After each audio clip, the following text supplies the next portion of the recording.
Today we're doing lesson 1.7. I actually have the same video for honors and accelerated levels. Accelerated kids, you have to watch this video and complete it within one day and then do your homework for one night. The honors kids, we spread it out over 2 days. So, certainly, pause, rewind a little bit more. Accelerated kids, you certainly can too. Just finish watching the video at home in case you don't finish it in class. But important lesson, you got inverses. You kind of be assessed on this stuff all year, even when we get to trig. So hopefully you have an idea of what's going on after the video. So warm up, I want you to find f of g of x and g of f of x for the following, and then give the domain of each composite function. All right, and if you've done it already, f of g of x is what we'll do first. So let's see here. So if I wanted to do f of g of x, right, I am going to plug in g of x in for the equation within f of x. So instead of it being the square root of x minus 4, right, I'm plugging in this for this x, it's going to be the square root of x squared minus 4. Now, you could break that into x plus 2 or x minus 2, but it doesn't really do you any good. So this is fine, just x squared minus 4, leave it exactly the way it is, right? And then you want to always remember the domain of the innermost function, which in this case is g of x, has to be part of the domain. Well, the domain of this one's anything. You can plug in whatever you want, so that doesn't help. So here, what you would want to do is say, okay, now you have the square root of x squared minus 4. What's the domain of just this? Right, and you can solve your zeros.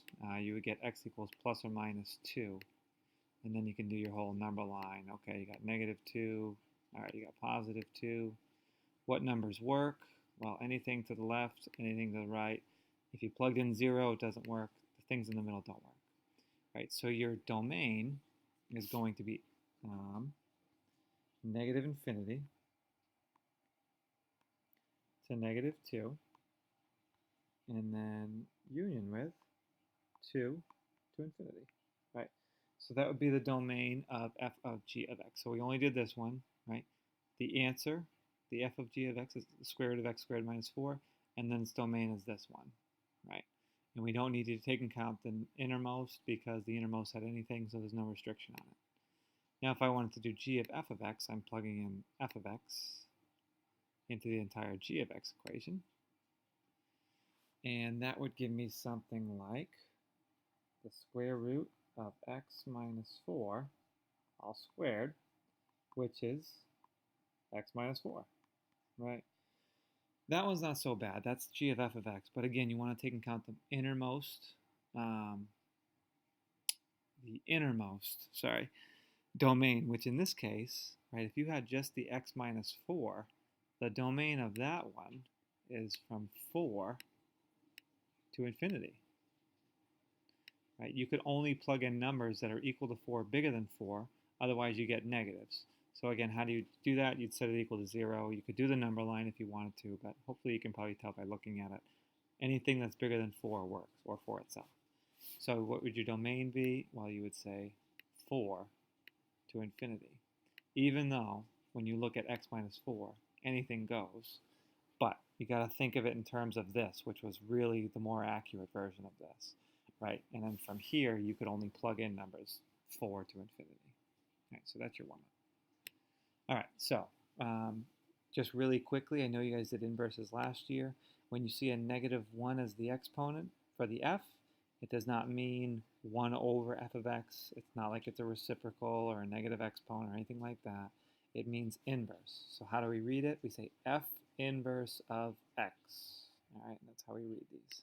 So inverses, we did this a little bit last year for those of you who had me, right? Two functions are inverses if you did f of g of x, and after you did all that, just like we did in the warm-up, if we just got it equal to x, and then vice versa, right? So if we did g of f of x, and we did the whole thing and we just got x, then those are inverses, but you do want to prove it both ways.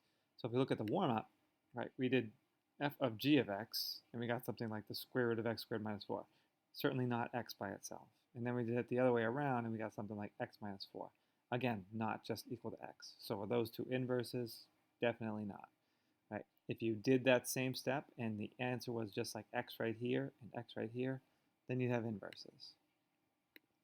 So if you need to solve for an inverse, you do what we call solve f of y, which just means switch the exponents. Not f of x, you're doing f of y, so you're going to switch the exponents. So we'll do it right here. All right, so I'm going to say x is equal to 2y plus 1. And I didn't mean switch the exponents, switch the variables. So switch in x and y. And then get y by itself. So I'd subtract 1. Right, subtract 1, subtract 1. So I'm going to get, subtract 1. So I'm going to get x minus 1 equals 2y. Divide by 2. I don't know why I keep screwing up here. X minus 1 over 2. Right, so your final answer would be, we don't want to say y anymore. We want to say f inverse of x equals x minus 1 divided by 2. And you can keep it in that form. It's probably easier to do it that way. So that would be your answer, right? So you do f of y, which just means switch x and y, and then get the new y by itself. And instead of calling it y, we're going to call it f inverse of x. So make sure you don't forget about that last step.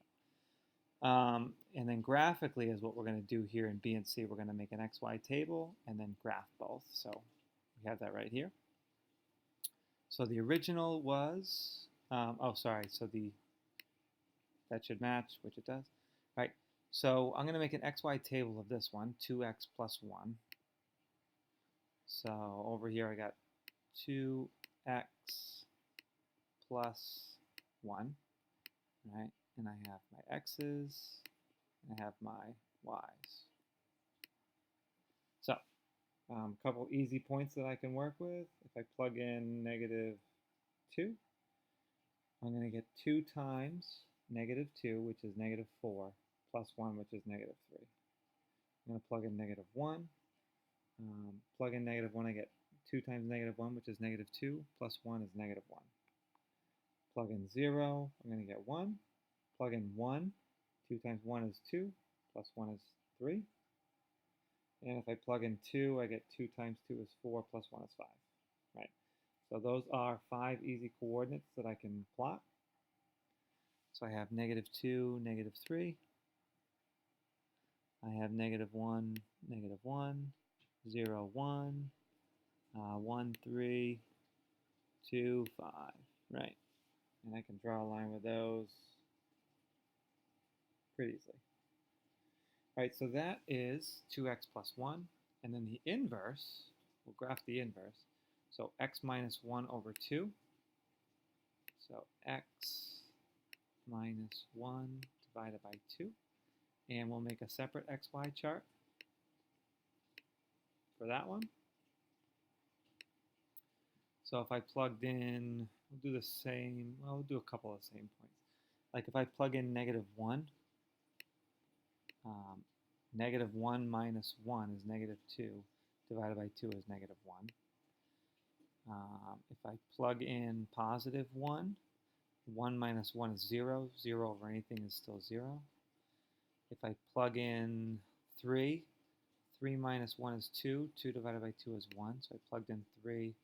I got 1. Right? That's enough for what we need at least. So we have negative 1, same as that one. I have 1 comma 0.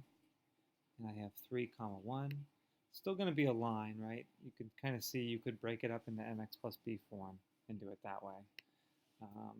But here we're going to get a line that kind of looks like this. And I definitely missed a little bit, but, you know, close enough. And what you'll see is, you know, in this graph, this is a reflection over, right? This is a reflection over which axis? It's the y equals x-axis, right? This kind of one that we have been doing symmetries with before, right? They reflect perfectly right over that line. This point is the only point in common right here at -1, -1. But what does that also mean is if you look at these coordinates, since we flipped x and y to solve it, you can flip x and y coordinates to get the coordinates of the inverse. Right? So -1, -1 is not a good example, but it does -1, -1. We had 0, 1 on the green one, and then on the blue one we have 1, 0. Again, just flipping the coordinates. We had 1, 3 for the green. Here on the blue we had 3, 1, so you just flip the coordinates. We'd also have 5, 2 over here. We'd also have -3, -2. So when you do f of y, you are just flipping the coordinates that way too. And that's always true with inverses. Their coordinates are always flipped. The horizontal line test tells you if there is or is not a function.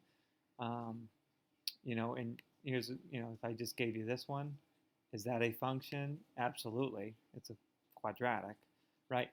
But it doesn't pass the horizontal line test. Still passes the vertical line test, so it's a function.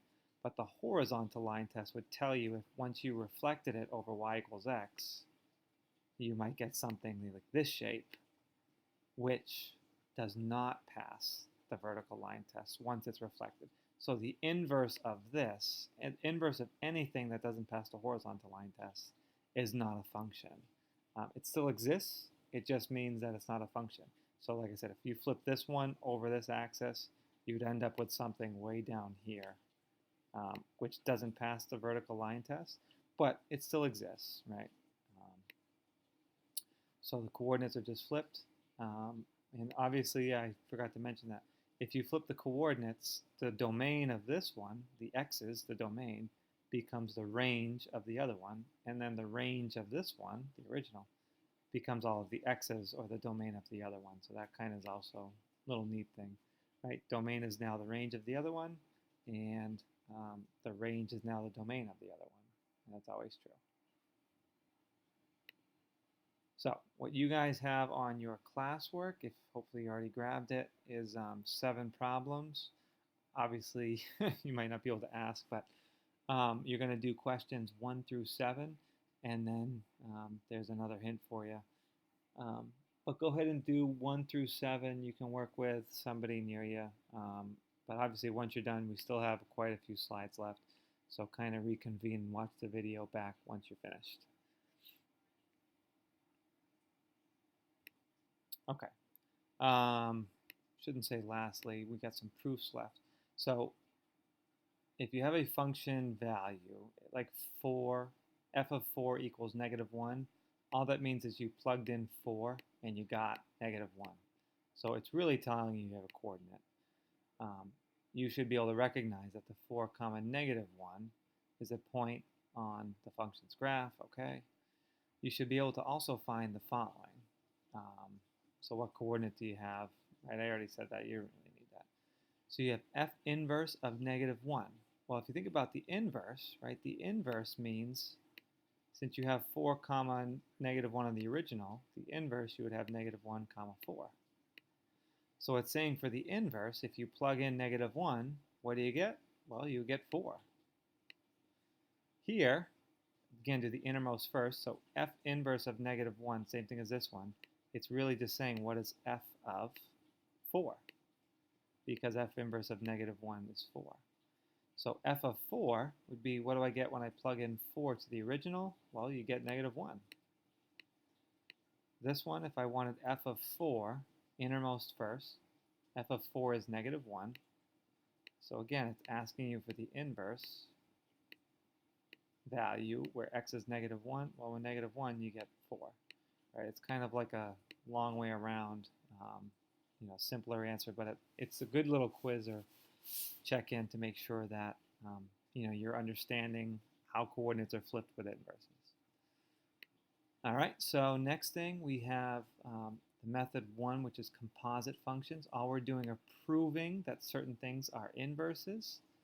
So we can prove that things or functions are inverses by using composite functions, which again goes with that first slide or second slide, which told you two functions are inverses if when you do the composites both ways, you get them both equal to x. Right? We did this a little bit last year for those of you who had me. So if I said prove that these two are inverses, 2x to the third plus 5, and the third root of x minus 5 over 2, okay, you're going to have to do it on the slide, right? What you would want to do is do f of g of x and g of f of x both ways. So that's what we'll do. So if I have f of, it's not g of x, I should say f of f inverse.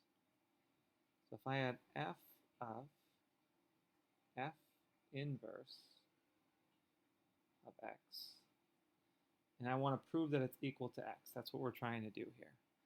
So I'm going to take the inverse, which is this one, and I'm going to plug it into this x right here. So it's going to be 2, but instead of saying x, it's going to be this giant third root of x minus 5 over 2. And then I have to the third power and plus 5. And I want to prove that that's equal to x. Now this x on the right, don't touch it. Don't think you can move it to the other side or anything like that. You want to just simplify everything you can on the left side and make sure that it equals x. But don't think of it as like a balanced equation or anything like that. So here, the third root is going to cancel with the third power, so that the only thing left is going to be the x minus 5 over 2, and then plus 5 equals x, right? So the third root right here canceled with the third root right here canceled with the third power, so what's left is what's inside. Now next, the 2 is going to cancel with the 2, so you're going to have x minus 5 plus 5 equals x, right? And the 5's cancel, you get x equals x. Good. You're only halfway done now. Right? Now we need to do it the other way. So we're going to have to plug in, we're going to have to do f inverse of f of x. So the composite the other way. So I'm just plugging in the original right here into this x and make sure that it equals x. Again, don't move that, it's stationary. So what's that going to look like? Well, it's going to be the third root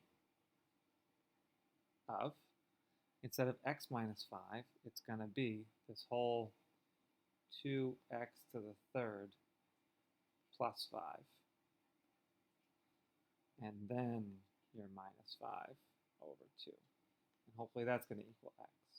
So first things first, you could take the positive 5 and the negative 5 and cancel those. So that would mean 2x to the third over 2 equals x. Next thing, you would do 2 divided by 2, and that would leave you with the third root of x to the third equals x, and the third root of x to the third is x. So please, when you do these, just do them one step at a time. Don't try and do too many steps all at once. It's going to be hard to grade that way, and just always do it one at a time so you don't get anything wrong. Because it matters what order you cross stuff out in, right? You couldn't just cross out the 2's right away and say you're done, right? The 5's would actually have to come first. Okay, so we just proved that these two are inverses, right? Another way to prove them is substitution, which is substantially easier, right? Step 1, pick any value for x and plug it into one of the equations.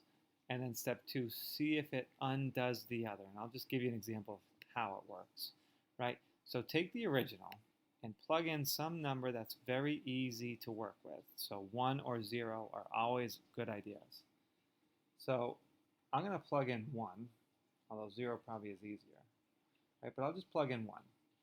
So I'm going to try 1. So I'm going to put a 1 right here, draw a little arrow, trying 1. So 2 times 1 to the third plus 5 equals, well, 1 to the third is 1, so it's just going to be 2 times 1 plus 5, which is 2 plus 5, which is 7, right? So what does that mean? It means I have the coordinate point 1, 7 for the original.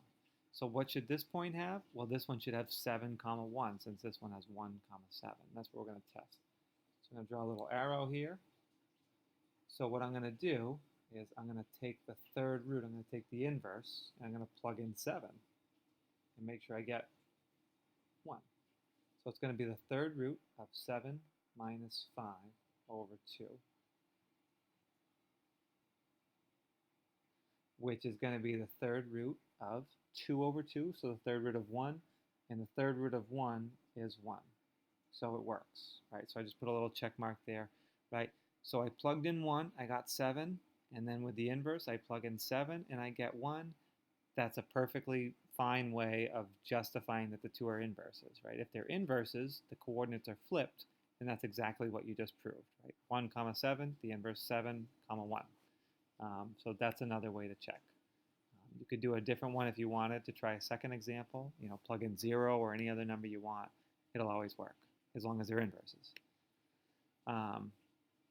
So I want you guys just to finish with this slide, right? I want you to answer this question. Is g of x equals 1 over 7x minus 2 the inverse for f of x, which is 1 over 7x plus 2? And then do proofs using both methods, right? So what you're going to find out, you know, and you could do this by using composites, but you'll never get it equal to x because they're not. So the answer is no. You know, if you wanted to take g of x and plug in 1 if you wanted, right? 1 over 7 minus 2 would be 1/7 minus 14/7. And you'd get something like negative 13/7, right? So you plugged in 1, you got negative 13/7, right? So if you plugged in negative 13/7 over here, so 1 over 7 times negative 13/7, the 7's would cancel, and then plus 2. The 7's would cancel, but negative 13 plus 2 is negative 11, so you get 1 over negative 11. It's not the same thing as 1, right? So it didn't really undo the other one. So there's your answer, right? It does not work. If you wanted to do composites, definitely the accelerated kids, I suggest that you do. The honors kids, it's not a bad one to get practice with. It is a little complicated, but certainly nothing that you guys couldn't handle. You know, do composites with it. It's not going to work. You're never going to get something like x equals x. So they're not inverses. So your summarize your question is I want you to find the inverse for f of x, right? So find the inverse for that, and then kind of answer it. So pause the video and then resume the video when you think you found the answer.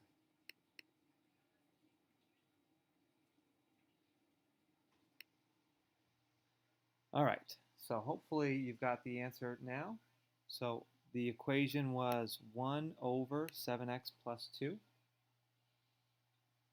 So it was f of x equals 1 over 7x, I think it was like that, and then plus 2 underneath, yeah. So, again, to find the inverse, you're going to have to do f of y, so you're going to switch x and y.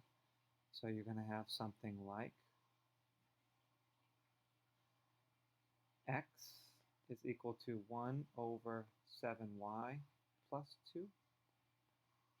And then what you'd want to do is multiply both sides by 7y plus 2. So when you do that, I'll do it a different color. So you can have 7y plus 2, and then over here, 7y plus 2. And keep these separate on the left side, so you're going to have 7y plus 2. And then x equals, these cancel, so you're just left with 1. And then divide by x to get rid of that. That's why you didn't want to distribute. So that would give you 7y plus 2 equals 1 over x. Subtract 2, so you get 7y equals 1 over x, but then minus 2. And then divide both sides by 7, so that your final answer is going to be y, but again, you want to write it as f inverse of x. negative, thank you, equals, dividing by 7, you could divide technically both sides by, both parts by 7. You would get 1 over 7x minus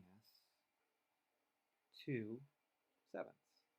Right, so with that one, you can technically divide both sides. So 1 over x divided by 7, think of it as 1 over x times 1 over 7. So it's going to be 1 over 7x.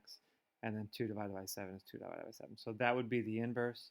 And then you can prove it using composites. I think I did the point 1 comma 1/9.